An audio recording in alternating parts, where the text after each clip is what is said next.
vamos a darle gracias a Dios por este día, esta oportunidad de reunirnos en su nombre para seguir aprendiendo, creciendo en su palabra. Oremos. Padre, gracias por la oportunidad que nos das de reunirnos en tu nombre. Señor, permite que hoy la predicación caiga en un terreno fértil, Señor, nuestros corazones. Háblanos, Espíritu de Dios, ilumina tu palabra y permite que seamos redarguidos, exhortados para crecer, Señor. Cualquier cosa, cualquier argumento, Señor, que venga a nuestras mentes, Señor, permite que sea proveniente de tu palabra. Y si no lo es, Padre, que por el accionar de tu Espíritu lo podamos llevar fuera y poder concentrarnos para poder recibir, Señor, cuál es el mensaje que tú tienes para hoy, para tu iglesia. Te pedimos estas cosas en tu nombre, Jesús. Amén. Bueno, bienvenidos nuevamente a su iglesia, ¿cierto? Es un placer tenerlos el día de hoy.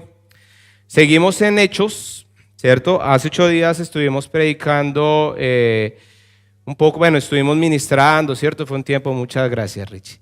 Estuvimos en un tiempo muy especial de alabanza, de oración, ¿cierto? Y estuvimos revisando, recapitulando lo que vimos durante la semana, ¿cierto? Y hoy vamos a seguir en nuestra tarea expositiva de Hechos, pero ya no lo vamos a hacer tan corto. Acuérdense que a veces en un capítulo veíamos 15 versículos, en otros 15, a veces eran 5, 10. Vamos a acelerar un poco, no tanto porque tengamos afán, porque ya llevamos 1 año y medio, vamos a cumplir 2 años, sino porque parte de lo que está terminando nos lleva a lo mismo, o tiene el mismo principio. Entonces, he recapitulado y vamos a tener 5 predicaciones más, de hecho 6, todavía nos queda un poco, pero ahí vamos, lo importante es terminar.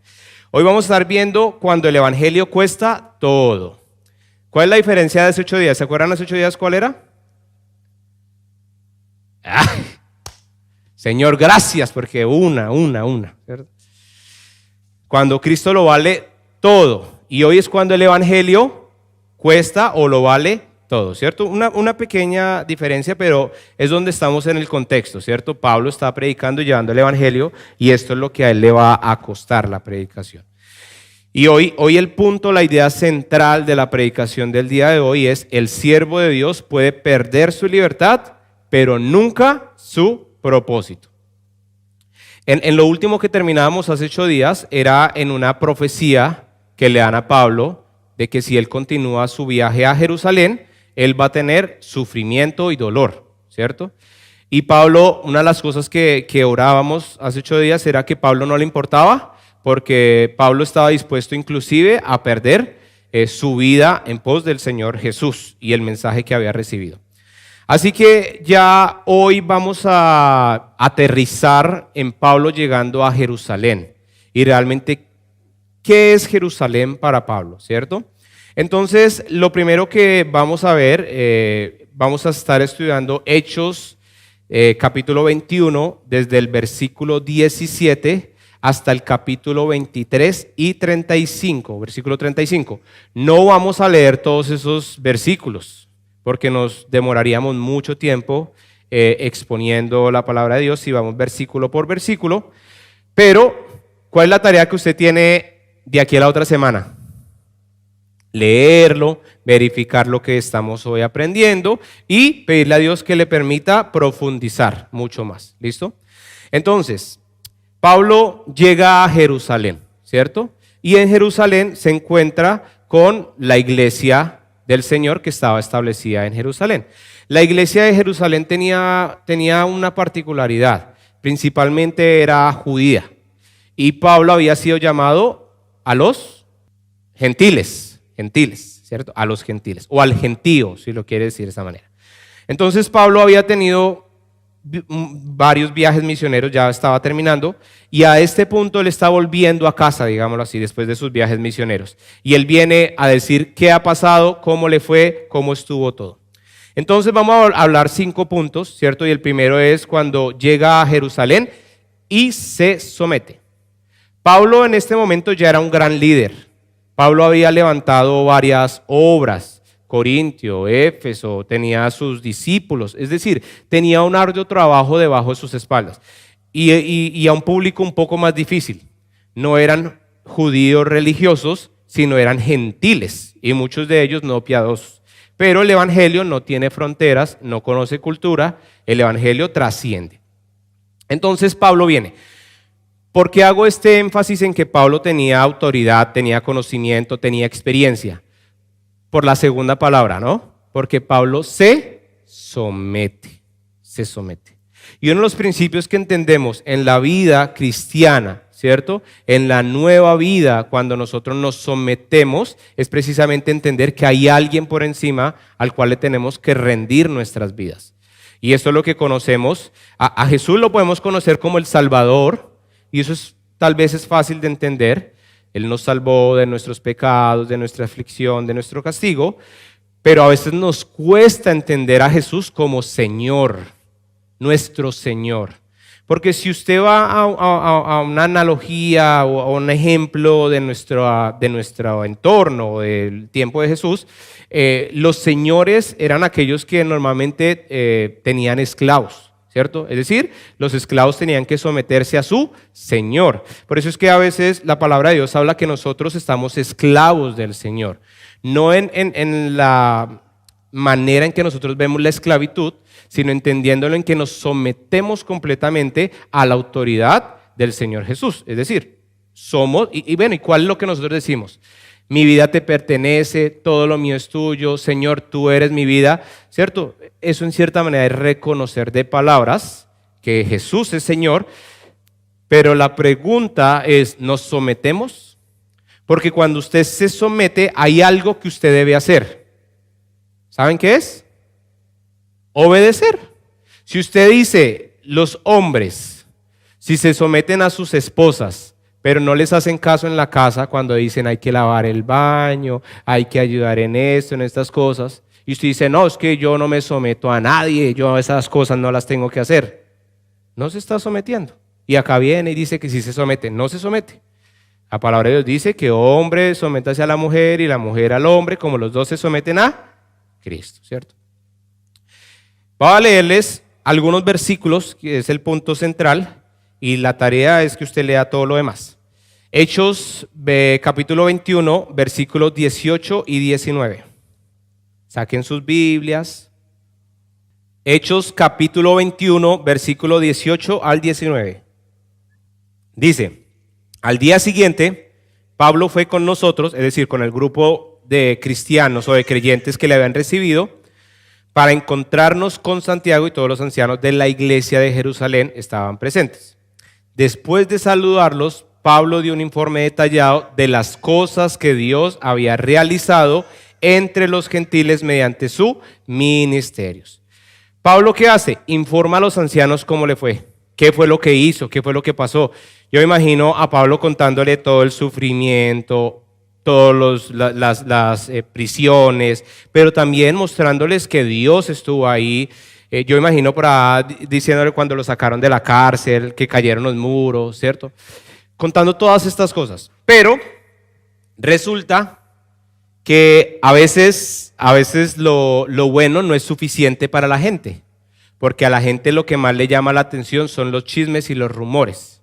¿No le ha pasado que usted de pronto ha tratado de hacer cosas muy buenas y hace cosas muy buenas, pero un chisme y la gente se enfoca más en el chisme que en todo lo demás, ¿cierto? Es nuestra condición, a veces como que nos gusta más esa parte de morbo, de saber, de hablar. Y resulta que esto no era ajeno, ¿no? Pablo había ganado una reputación. Había ganado una reputación y era entendible porque Pablo fue enviado a los gentiles, no a los judíos. Su mayor área de trabajo estaba con aquellos que no eran judíos. Por lo cual, ¿sabe qué hicieron los judíos? Acusarlo de que él estaba aboliendo o yendo en contra de la ley de Moisés. Para un judío, la ley de Moisés era el top, ¿cierto? O sea, una gran blasfemia que usted fuera en contra de la ley de Moisés o los profetas. ¿Qué es lo que pasa y qué es lo que hace este consejo de ancianos? Le dice a Pablo, Pablo, entendemos lo que nos dices, pero la gente está diciendo que tú quieres acabar con la ley de Moisés, los judíos. ¿Qué le dicen estos ancianos a Pablo? Le dice, ¿por qué no practicas ¿por qué no vas al templo y te purificas? Hay otros hermanos que tienen que pagar un voto y ellos tienen que ir al templo a pagar ese voto y se van a purificar. ¿Por qué no vas con ellos? Le hago una pregunta. Pablo, conociendo a Pablo, ¿Pablo hubiera decidido de manera propia y personal ir al templo a purificarse? No, porque Pablo entendía que ya no tenía que hacer nada por obras, no tenía que sujetarse a la ley, a los profetas, porque la gracia, ¿cierto? Él había sido salvo no por obras, sino por fe, en la fe en Jesucristo. Pero acá hay algo bonito de Pablo, ¿cierto? Y les quiero leer 1 Corintios 9, 19 al 23. Y quiero enfatizar mientras que lo buscan. 1 Corintios capítulo 9, versículo 19 al 23. Pablo era muy inteligente para poder relacionarse con las personas.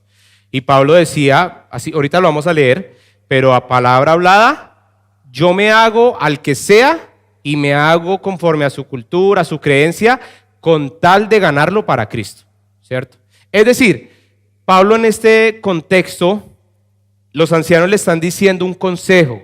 ¿Por qué no va y se purifica? Ahora, Pablo tenía dos opciones. Decir, ¿cómo se atreven, hermanos de Jerusalén, a que yo haga algo si yo no he sido salvo por esto? O ir y hacerlo y entender un poco más cuál era el contexto de ellos. Ellos estaban con cristianos judíos, es decir, para ellos todavía era importante y respetaban mucho la ley y los profetas. Para ellos no era como cualquier cosa, como si lo podía hacer para los gentiles. Por lo cual Pablo ve a través de eso. Y Pablo dice, si esto les está causando un problema, pues que no sea un problema. No hay ningún lío en que yo vaya y me purifique. Al fin y al cabo, Pablo entendía muy bien en qué se basaba la salvación. ¿Tenemos el versículo? Dice, entonces acá es Pablo hablándole a los corintios.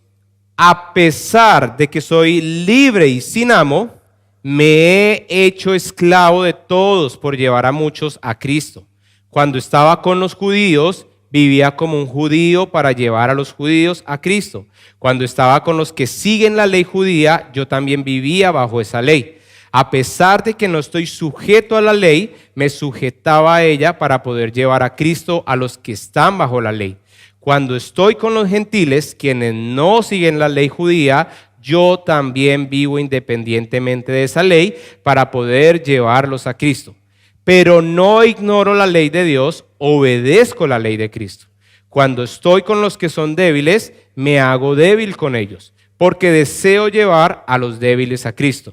Sí, con todos trato de encontrar algo que tengamos en común y hago todo lo posible para salvar a algunos. Hago todo lo que sea para difundir la buena noticia y participar de sus bendiciones. Pablo es muy claro. Hacerse todo para todos, pero sin negociar la gracia. Y esto no es hipocresía, es sabiduría pastoral. Cede en lo cultural, pero nunca en lo esencial, en lo doctrinal, ¿cierto?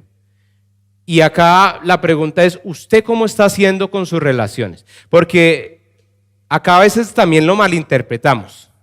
Pastor, yo voy a los bares, porque Pablo lo hacía.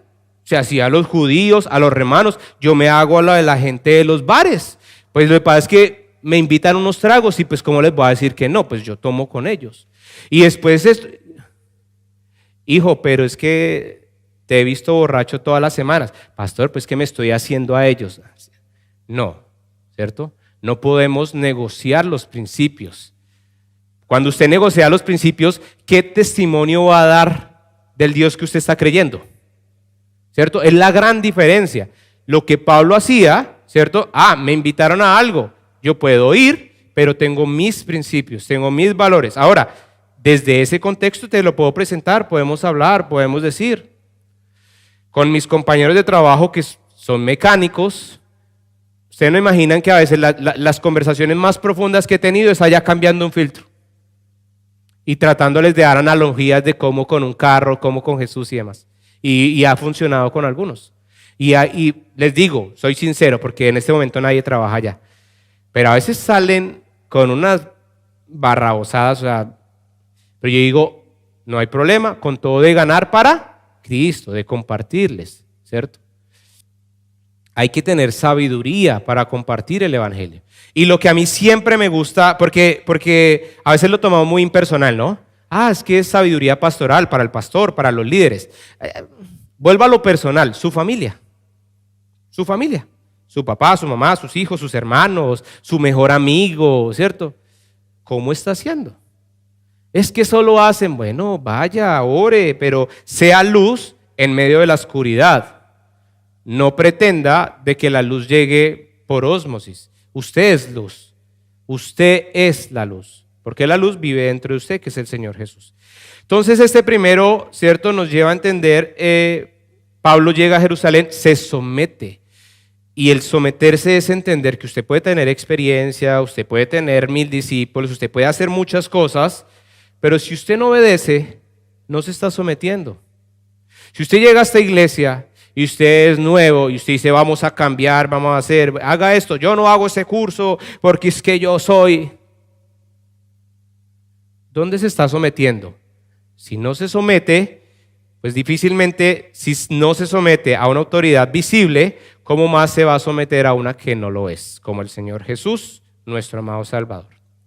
Segundo punto, este lo vemos desde el mismo capítulo 21, pero versículos 27 al 36, y es cuando Pablo es arrestado injustamente. Vamos a ir directamente a la palabra de Dios, versículo 31 y 32 son los que voy a leer. Dice, cuando estaban a punto de matarlo, le llegó el comandante del regimiento romano la noticia de que toda Jerusalén estaba alborotada. De inmediato el comandante llamó a sus soldados y oficiales y corrió entre la multitud. Cuando la turba vio que venían el comandante y las tropas, dejaron de golpear a Pablo. Pablo es arrestado injustamente. Es arrestado porque empiezan a levantar calumnias, porque el mismo pueblo judío viene y lo acusa a él. ¿Por qué leemos estos dos versículos? Porque los judíos que pensaban, contemplaban a Pablo como un judío, pero un judío que los estaba llevando fuera de sus creencias, lo empezaron a golpear, lo empezaron a señalar, a bofetear y demás. ¿Hasta cuál punto? Hasta el punto que lo querían matar. Literalmente dice a punto de matarlo, es decir, cerca. Ya era tanto lo que estaban pegando que ya estaban pasando a otro nivel, ¿cierto? ¿Por qué estos dos versículos? Porque acá hay la mayor ironía, o muchas de las que podemos ver en la Biblia. No la Biblia en sí, sino las historias que pueden pasar.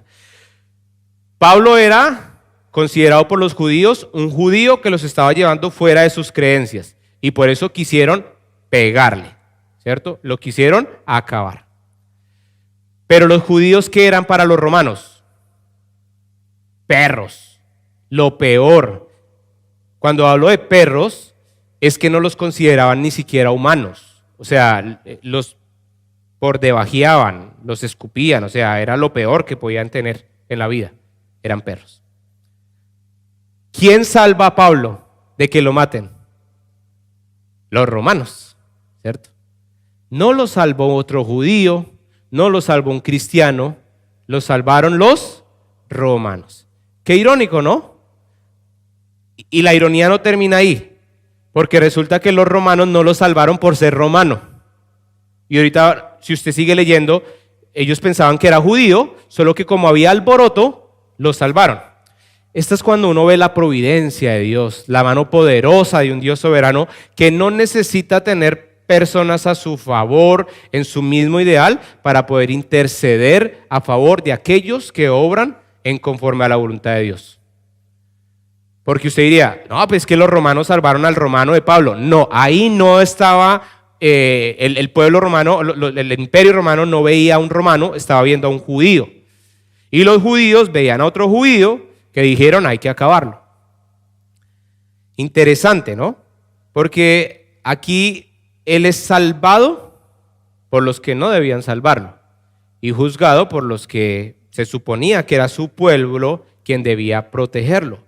Recordemos que Pablo no era, cuando era Saulo y era un gran conocedor de la ley judía y de los profetas, él era reconocido por haber sido entrenado o enseñado por Gamaliel, que era una de las personas del Sanedrín muy reconocida, uno de los grandes maestros.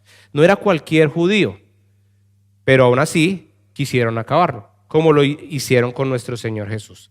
Entonces, acá la providencia divina no siempre se va a ver como nosotros queremos verla.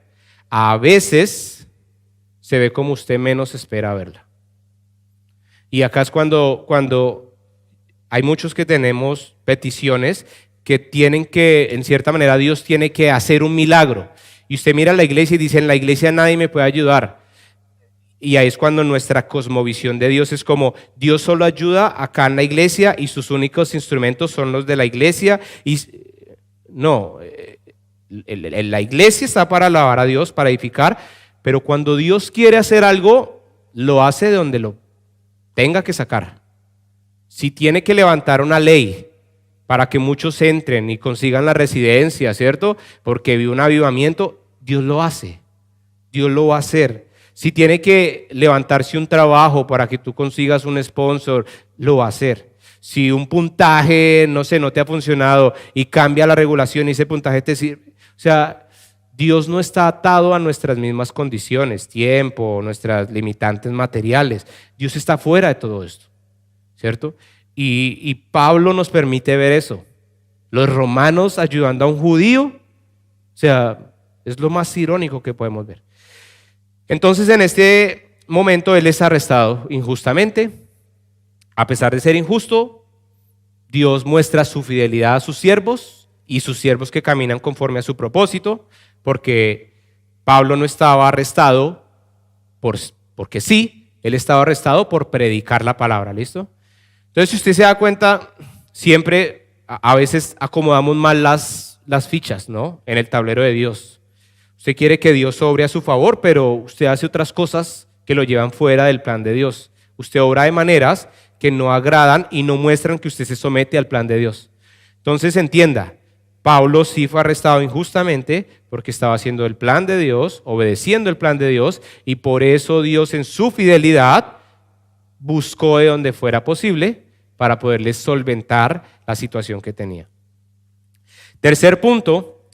Él da su testimonio con valentía y esto lo vamos a ver desde el versículo 37 del capítulo 21 y ahí saltamos al capítulo 22 hasta el versículo 29.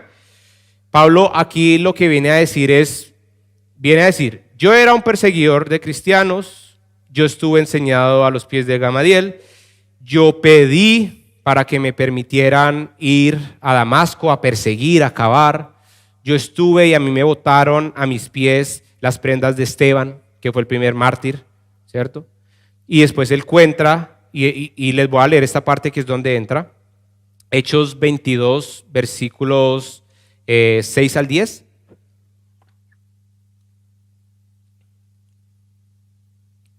Dice, cuando iba de camino, ya cerca de Damasco, como al mediodía, de repente una intensa luz del cielo brilló alrededor de mí, caí al suelo y oí una voz que me decía, Saulo, Saulo, ¿por qué me persigues? ¿Quién eres, Señor?, pregunté. Y la voz contestó, yo soy Jesús de Nazaret, a quien tú persigues. La gente que iba conmigo vio la luz, pero no entendió la voz que me hablaba. Yo pregunté, ¿qué debo hacer, Señor? Y el Señor me dijo, levántate y entra en Damasco, allí se te dirá todo lo que debes hacer.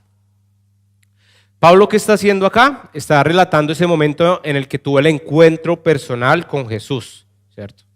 Y acá es donde nuestras vidas cristianas siempre deben tener un momento en el cual nos encontramos con Jesús. No importa que tanto tú conozcas, que tanto tus papás creciste en un hogar cristiano, todos tenemos que tener un encuentro con Jesús. Es el momento en el que respondemos en arrepentimiento y en fe, ¿cierto? Cuando nacemos de nuevo, cuando somos llenos del Espíritu. Acá es cuando Pablo relata que él era Saulo y ahora es Pablo, ¿cierto? Dios lo convirtió literalmente en una persona nueva. Una de las cosas que acá más resalta es el lugar donde él lo estaba predicando. Él lo estaba predicando delante del concilio, donde estaba gran parte del Sanedrín, de los conocedores, ¿cierto? Algo más o menos como lo que ven en pantalla. Él estaba con los que sabían de cosas. ¿Y qué pasa después? Pues que después también otra vez le van a coger a golpear. Pues es el siguiente punto. ¿Qué es lo que más pasa acá? La multitud está escuchando en silencio. Pero a medida que él va predicando con denuedo, con valentía, las personas empiezan a enaltecerse, a colocarse furiosas, porque creían que todo era blasfemia, ¿cierto? ¿Cómo era posible que dijera todo esto? Y acá es cuando Pablo, ¿cierto?, viene una vez más y la gente trata nuevamente de golpearlo, porque se vuelve todo un desorden, la gente hablando. Pablo también es muy inteligente, nuevamente. Habían dos grupos y eran los saduceos y los fariseos. Me estoy adelantando, se los voy a ir diciendo. Los saduceos, ellos no creían en la resurrección, mientras que Pablo, los fariseos, sí creían en la resurrección. Y Pablo lo que hace es decirles que él cree en la resurrección de Cristo, bla, bla. Lo que lleva es a que estos dos grupos religiosos de la época se peleen y por eso es que se vuelve todo este desorden y quieren con muchas más ganas nuevamente golpear a Pablo. Acá donde entramos al cuarto punto, ¿cierto? Porque resulta que en medio de todo esto pasa nuevamente algo, y es que el tribuno, ¿cierto?, o parte del régimen del Imperio Romano, vienen y otra vez salvan a Pablo. Por segunda vez se lo llevan de las manos de los judíos, de su propio pueblo. ¿Por qué? Porque aún ni enfrente de los más sabios pudieron llegar a entender. Y esto nos dice una verdad: el único que puede iluminar la palabra de Dios en nuestras vidas es el Señor. El único que puede iluminar en nuestros corazones es el Espíritu Santo. Nosotros respondemos, pero debemos pedirle a Él que nos ayude a entender. Cuando usted se para enfrente de la Biblia y usted la lee como cualquier otro libro, a veces puede ser que no entienda, que le dé pereza o que lo encuentre como un libro normal. Pero es porque no le pedimos a Dios que nos ayude a entender. Debemos pedirle que su Santo Espíritu, quien nos lo dejó para ayudarnos, nos permita entender lo que las Escrituras dicen de Él. Entonces, pues obviamente que ellos no iban a entender porque estaban ciegos, enceguecidos por el poder, por el estatus, por la manera, la religiosidad, todo lo que vivían. Y acá viene algo muy bonito, porque esa misma noche Pablo se encontraba en su lugar de reposo y viene Cristo a animarlo. Y este es el cuarto punto: Cristo lo anima. Y esta reflexión, esta parte, este párrafo está en el capítulo 22, desde el versículo 30 hasta el capítulo 23, versículo 11. Y Pablo, el Señor Jesús le dice directamente: ten ánimo, versículo 11. Versículo 23, 11. Le dice: ten ánimo, Pablo, así como has sido mi testigo aquí en Jerusalén, también debes predicar la buena noticia en Roma. Y eso es muy interesante. A ver, usted llegó a Jerusalén siguiendo la voluntad de Dios, porque ese era el plan de Dios, pero aún conociendo que lo iban a apedrear, que tal vez la profecía que él tenía era que lo iban a amarrar, y efectivamente a él lo encadenaron de la manera como se lo profetizaron. A pesar de todo eso, él va a Jerusalén. Llega a Jerusalén y el recibimiento de las personas que estaban con él, de los ancianos, más allá de poderse animar y gozar en todo lo que Pablo había hecho, le tienen que decir: los judíos están hablando que tú vas en contra, practica algo que tal vez no practica, pero hazlo. Por amor él lo hace, ¿cierto? Cediendo a esa parte que él sabía que ya no era lo más importante en su vida, pero que lo podía hacer por amor. Lo hace, y camino a eso, su mismo pueblo lo coge y lo quiere apedrear hasta el punto que casi lo mata. Lo salva los romanos, los que tal vez menos pensaría que lo salvaran, lo salva. Le dan la oportunidad de ir al concilio, los grandes maestros, el Sanedrín, de exponer. Yo imagino que Pablo diría: ahora sí van a entender. ¿Y por qué él relata todo eso? Porque él era judío, porque él fue un gran conocedor de la ley, de los profetas. La predicación de Pablo es de decirles, oiga, yo era como ustedes, pero conocí algo más grande y ustedes también pueden hacer. ¿Qué pasa? Nuevamente lo tienen que salvar los romanos porque otra vez lo quieren golpear. Y llega en la noche, y acá es donde estamos. ¿Por qué les resumo esto? Cuando tenemos días difíciles, injustos, que usted dice, uy, todas me cayeron a mí, estoy salado. Mejor dicho, lo único que me falta, ¿cierto? Siempre termina eso. Lo único que me falta, y usted pone algo, ¿no? Que se me pinche el carro, que no sé, ¿cierto? Bueno, le pasa, ¿cierto? No sé. Pablo estaba viviendo un día así. Y aparece el Señor Jesús. José, si me colabora en el piano, por favor. Aparece el Señor Jesús. Cuando uno está en esos momentos, si le pregunto esto es porque cuando usted está en esos momentos, ¿usted qué quiere? Como que descansar. Como que si viene una palabra de Dios, si se le aparece el Señor Jesús, usted quiere como que lo abrace, le diga, no, tranquilo, no, todo está mal, pero tú estás conmigo. Ay, se te dañó el carro, yo lo voy a arreglar, no te preocupes, yo te llevo en mis lomos, no, todo va a estar bien, no hay, no malos, ¿cierto? Como que me defienda de lo que me pasó, como que, en un contexto, poniéndolo, si Pablo hubiera querido lo mismo, tal vez que hubiera pensando de esa manera que hubiera querido Pablo. No, Señor Jesús, sácame de acá, ya estoy cansado, llévame a otro lado, ya. ¿Qué le dice el Señor Jesús? Ten ánimo. Y así como has sido mi testigo en Jerusalén, también debes predicar la buena noticia en Roma. Ten ánimo. O sea, un día muy malo, muy malo. Y el Señor Jesús no le dice, mi siervo bueno, ve, ay, pobrecito, carajo. Ten ánimo. Se te dañó, te negaron la visa, ten ánimo.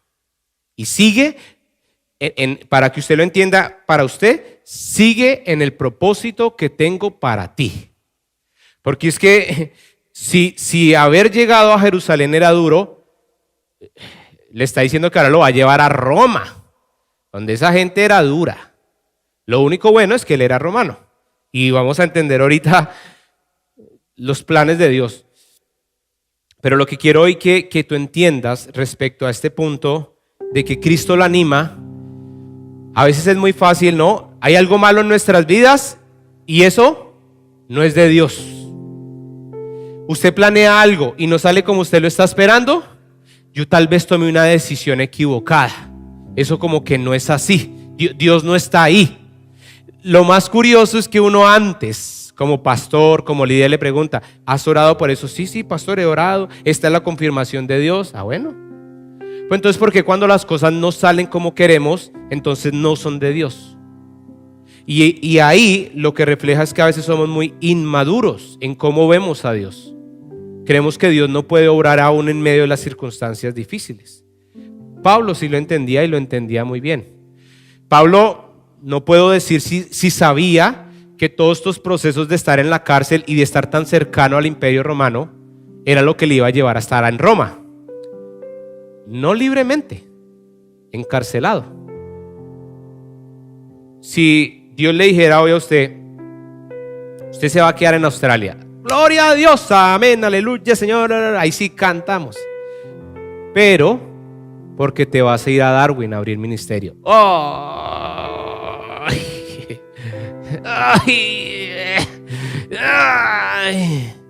Eso como que no es la voluntad de Dios. Es que yo que me voy a ir allá. No, pastor. No, manden a otro, manden a Richie, a su familia. ¿Por qué a Richie y a su familia? Que son líderes. Tienen sus propias cargas, tienen sus propios propósitos. No quería la residencia. Pero es que yo voy a seguir orando mejor para que el Señor me muestre cuál es su voluntad. Ahí ya no es la voluntad de Dios. Ya no es. ¿No les ha pasado o no han escuchado a alguien así? Yo escucho mucho así. Mucho, mucho. Pues no. Pero resulta que el Señor quiere que tú sigas en el propósito, que te mantengas en lo que Él tiene para ti. Porque al fin y al cabo, a ver, pensemos, porque Dios nos dio esto para usarlo, para pensar. ¿Acaso no decimos que la voluntad de Dios es buena, agradable y perfecta? No decimos, Señor, hágase su voluntad, porque su voluntad sí es buena. Señor, quiero ser como tú, ayúdame, Señor. Y entonces, ¿por qué cuando el plan de Dios es mostrado, usted dice, esto ya no es tan bueno? ¿Cierto? Y muchas veces es porque tenemos una muy mala identidad de quién es Jesús. Ahorita estoy muy contento porque por fin, después de tanto tiempo, por fin empecé a estudiar teología junto con mi esposa. Y la primera materia que estamos estudiando es Cristología. Y lo que más hemos hablado es de la identidad de Jesús. Y no lo tenía planeado, pero me vino en este momento de que muchas veces no sabemos quién es Jesús, cuál es su identidad realmente. Usted construye una identidad de quién es Jesús, pero tal vez esa identidad es más a lo que usted quiere ver de un Jesús y no a lo que es Jesús según la Biblia. Porque el Jesús que te está entrando en medio de la dificultad, en medio de tu problema, en medio de tu tristeza, en medio de tu dolor, y te dice, ten ánimo y alístate porque vas para otro lado, es el mismo Jesús que también puede entrar y puede consolarte y puede darte una palabra más alentadora. Es el mismo. Y seamos sinceros. Si usted recibe una palabra así de parte de un líder, de un amigo, de un familiar, de mía como pastor, usted va a decir, no, pues ten ánimo. Y antes me pone a hacer más trabajo. Si lo que yo estoy llevado y me pone a hacer más cosas, pastor, yo lo que necesito es dejar todo. Yo lo que le estoy diciendo, yo no quiero hacer nada. ¿No les ha pasado? Me estoy como recordando algunas cosas. Y no lo tenía, les prometo, no lo tenía en el radar. Pero es que eso pasa, ¿cierto? O sea, botemos todo y Señor, ahora sí. No, la voluntad de Dios es con todo, con todo. ¿Por qué? ¿Alguien quiere ver milagros? Pero todos queremos ver milagros. Todos estamos dispuestos a hacer lo que tenemos que hacer, sometiéndonos a Dios, obedeciendo, para que nosotros que le pedimos tanta fidelidad a Él, pues realmente Él sea fiel conforme a nuestra fidelidad. Los enredé, ¿cierto? En otras palabras, si usted quiere que Dios cumpla cosas en su vida y usted le pide y dices que esta promesa, ¿qué tanto tú estás obedeciendo lo que Él te pide que tú hagas? Porque eso es lo que vamos a ver, Pablo, en el último punto, que es que Dios usa medios humanos inesperados. Inesperados. Resulta que hasta este punto los romanos habían estado tranquilos. Lo habían salvado. Pero ahora ellos sí se acordaron quién era Pablo, un judío, un perro. Es decir, hay que darle, hay que matarlo, hay que jugar con él, demás cosas. Y pasa algo muy interesante. Un poquito más atrás tal vez. Pablo hubiera podido revelarse desde el principio que él era romano. Y no lo hizo, sino hasta en el momento que los romanos empezaron a golpearlo, a ultrajarlo y demás. Dice que les dio tanto miedo, que tuvieron que dejarlo, ¿cierto? Pero pasa algo. Después lo volvieron a capturar. Y resulta que él, estando en la cárcel, hay unos judíos llenos de ira, como tal vez estaba Saulo antes de ir por el camino, tratando de perseguir la verdad, de saber y entender lo que estaba bien, que se procuran matar a Pablo. Y dice que ayunan 40 días para poder matarlo. Y le tratan u organizan una emboscada para tratar de acabar con su vida. Y acá es donde entramos a este último punto, que es Dios usa medios humanos inesperados. Va desde el capítulo 23, versículos 12 al 35. Y vamos a leer el versículo 19 al 23. Resulta que dice, el comandante lo tomó de la mano, lo llevó a un lado y le preguntó: ¿qué es lo que quieres decirme? Hasta aquí. El sobrino de Pablo es el que se entera de que hay unos hombres que están ayunando 40 días para matarlo y que le van a hacer una emboscada. Pablo llama a uno de los romanos y le dice: escuche a ese joven lo que él tiene que decirle. Ahí es donde el comandante lo toma de la mano y le dice: ¿qué quieres decirme? Versículo 20. El sobrino de Pablo le dijo: unos judíos van a pedirle que usted lleve mañana a Pablo ante el Concilio Supremo, fingiendo que quieren obtener más información, pero no lo haga. Hay más de 40 hombres escondidos por todo el camino, listos para tenderle una emboscada. Ellos han jurado no comer ni beber nada hasta que lo hayan matado. Ya están listos, solo esperan su consentimiento. Que nadie sepa que me has contado esto, le advirtió el comandante al joven. Antes de leer el último, pasa algo en este momento, ¿no? Este joven, para que se hubiera podido acercar, o el romano haya tenido la afirmación o la voluntad de poderlo escuchar, de atender, es porque él sí o sí tenía que ser romano. Pablo era romano, pero no deja muy claro, pero deduciendo él tenía que ser romano, porque a un joven judío nunca lo hubiera escuchado. Él era romano. A los oídos de este joven romano, soberanamente llega el plan de los judíos que lo querían matar. Y ahora el comandante se está enterando a consideración de lo que este joven tiene que hacer. Vean, nuevamente la gracia y la mano poderosa de Dios. Y es lo que vamos a ver en el versículo 23. Porque ellos hubieran podido no hacer caso omiso porque era un joven. La juventud no era muy bien tomada en el Imperio Romano. Hubieran podido sencillamente ignorarlo, pero de alguna manera este comandante le presta mucha atención.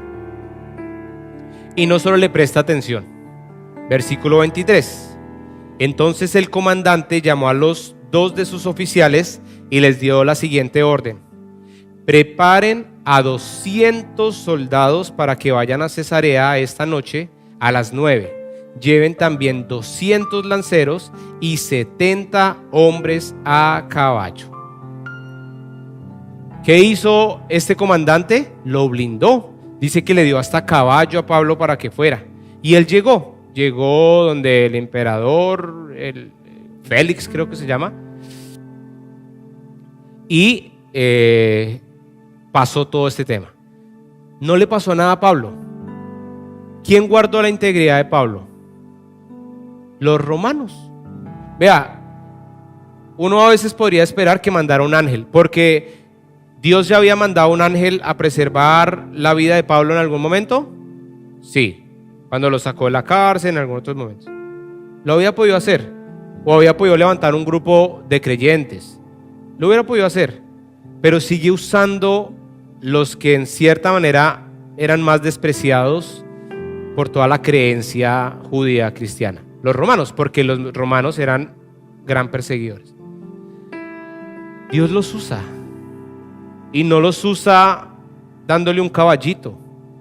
Les dio 200 hombres, 70 lanceros, les dio caballos. Pablo, ¿qué podía hacer encerrado en la cárcel? Nada. Pero en esto que estamos hablando hoy, vemos el poder de Dios, aún en medio de un hombre encarcelado. Pablo no podía ir a hablar con personas, no podía organizar un grupo, no podía tener una escolta, pero sí sabía lo que tenía. Y era un Dios poderoso que podía actuar más allá de lo que él podía ver. Y yo le pregunto a la iglesia: ¿ustedes creen que hay un Dios poderoso al cual nosotros buscamos, honramos y glorificamos? Amén. Pero realmente nos sometemos, obedecemos y creemos. Porque yo le digo una cosa: Pablo estaba encarcelado y era libre, pero nosotros somos libres y a veces parecemos más encarcelados. Y si no más, partamos por lo que les hablaba hace 8 días de la alabanza. Usted puede expresarse, puede hablar, es libre. Pero no lo hacemos porque no entendemos el Dios que tenemos. Si tú tienes una necesidad, si tú tienes un momento difícil, si tú necesitas que Dios te dé algo, si tú tal vez dices, no sé cómo Dios me puede bendecir, ahí sí, tú das porque necesitas. Pero cuando las cosas no están tan bien, entonces ya Dios no es tan bueno, Dios ya no es tan útil, ya ese no es el plan de Dios. Y el problema es que le tengo una muy mala noticia. Dios va a seguir siendo Dios. El único que pierde es usted, porque todo esto hace parte del plan de Dios. Todo esto viene dentro del paquete. Todo esto. Y Pablo nos ha permitido entenderlo, verlo, y espero que también vivirlo. Tu aflicción es parte del proceso, más de lo que tú puedes llegar a pensar. La cárcel representaba cumplir el propósito para Pablo, porque a través de esa cárcel él podría llegar a Roma, que era el objetivo de Pablo, dicho por el mismo Señor Jesús. Lo que tú estás viviendo hoy tal vez es parte del propósito de Dios para tu vida. Tal vez es lo que Dios quiere formar en el carácter tuyo para que tú crezcas. Tú necesitas un milagro. Todos necesitamos un milagro. La diferencia es que tanto tú estás dispuesto a que realmente el Dios poderoso sea poderoso al mostrar con tus acciones y maneras de vivir que realmente Él vive. Para terminar, si nos colocamos de pie, Dios gobierna incluso cuando parece que todo salió mal. Cada evento que sale mal en la superficie, el arresto, el motín, el complot, es una realidad, un paso calculado hacia el cumplimiento exacto de Hechos 23:11. Pablo ir a testificar a Roma. Iglesia, ¿cuál es el costo del discipulado para el día de hoy? ¿Estamos dispuestos a perder comodidad y seguridad por el evangelio como Pablo? La identidad y el llamado no cambian con la circunstancia. Pablo encadenado sigue siendo Pablo apóstol. Tú como hijo de Dios sigues siendo tan hijo de Dios con los problemas que puedes tener en la vida. Dios sigue estando tan vivo y real en tu vida como cuando hay problemas. Pero tenemos que aprender a verlo de esa manera. El testimonio fiel no se mide por la reacción de la audiencia, sino por la fidelidad al mensaje. Pablo va y presenta ante el Concilio Supremo. ¿Y el Concilio Supremo qué hizo? Silencio. No hubo reacción. Y cuando hubo reacción, la única reacción fue venir en contra de él. Pablo sí fue fiel. Y el último punto, la cadena que hoy sientes que puede ser el instrumento que Dios usa, no es el obstáculo que te detiene. Oremos.